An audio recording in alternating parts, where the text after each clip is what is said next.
Hello everyone. তো English tuition with motivation এই YouTube চ্যানেলে আমি রিয়া তোমাদেরকে স্বাগত জানাচ্ছি। তো আজকে যে মোটিভেশনাল কথাটা তোমাদেরকে বলবো, যে স্পিচটা তোমাদেরকে দেব, সেটা আমার সেলফ রিয়েলাইজেশন থেকে বলতে পারো।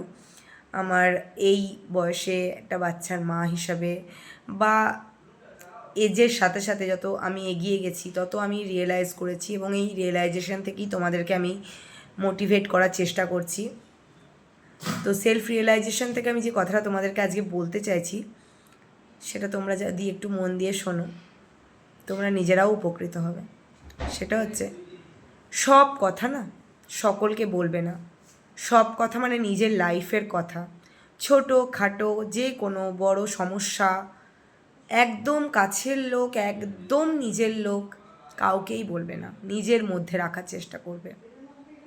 কারণ আজকে তুমি যে কথাগুলো, ছোটোখাটো কথাগুলো বলছো, তোমার সরলতা, তোমার সমস্ত কিছুর সুযোগ নিয়ে একদিন সেই ছোটোখাটো কথাগুলো থেকেই তোমাকে তারা তুচ্ছ তাচ্ছিল্য করবে।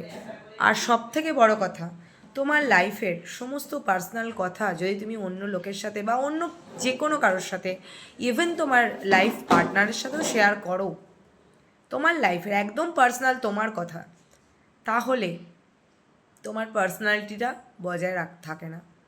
লাইফ পার্টনার বলে কি সেও কি তোমার মানে তোমার সত্তা তো নয়, তার মধ্যে একটা আলাদা সত্তা রয়েছে, তোমার মধ্যে আলাদা সত্তা রয়েছে, সে একটা অন্য মানুষ, তুমিও একটা অন্য মানুষ। হ্যাঁ, অবশ্যই আমরা আমাদের সমস্ত প্রাইভেট কথা আমাদের লাইফ পার্টনারদের সাথে শেয়ার করি, কিন্তু লাইফ পার্টনার বলো বা যে কোনো কাছের মানুষ, আপনজন, যাকেই তুমি নিজের সমস্ত কথা শেয়ার করবে, তারা কিন্তু 2 দিন 4 দিন 5 দিন পরে শুনতে শুনতে তোমাকে তুচ্ছ তাচ্ছিল্য করবে। আর সেখানে তোমার পার্সোনালিটি, তোমার ব্যক্তিত্বহীন হয়ে যাবে তুমি, তোমার পার্সোনালিটিটা চলে যাবে, ব্যক্তিত্বহীন হয়ে পড়বে তুমি। তখন তোমাকে আর কেউ গুরুত্ব দেবে না। তোমার এই যে সরলতা, তুমি যে সরল মনে তুমি যে তোমার সব কিছু মনের মধ্যে, তুমি যে এক্সট্রোভার্ট হয়ে যে কথাগুলো সবাইকে বলছো, সেগুলোকে কিন্তু নিয়ে তারা হাসাহাসি মজা করবে।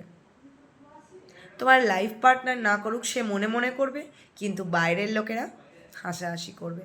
তাই আমি প্রত্যেককেই বলবো, প্রত্যেক মেয়ে বলো, ছেলে বলো, পুরুষ নারী সবাইকেই বলবো এই কথাটা, যারা আমার ভিডিও দেখবে, একদমই সব কথা সবাইকে বলবে না।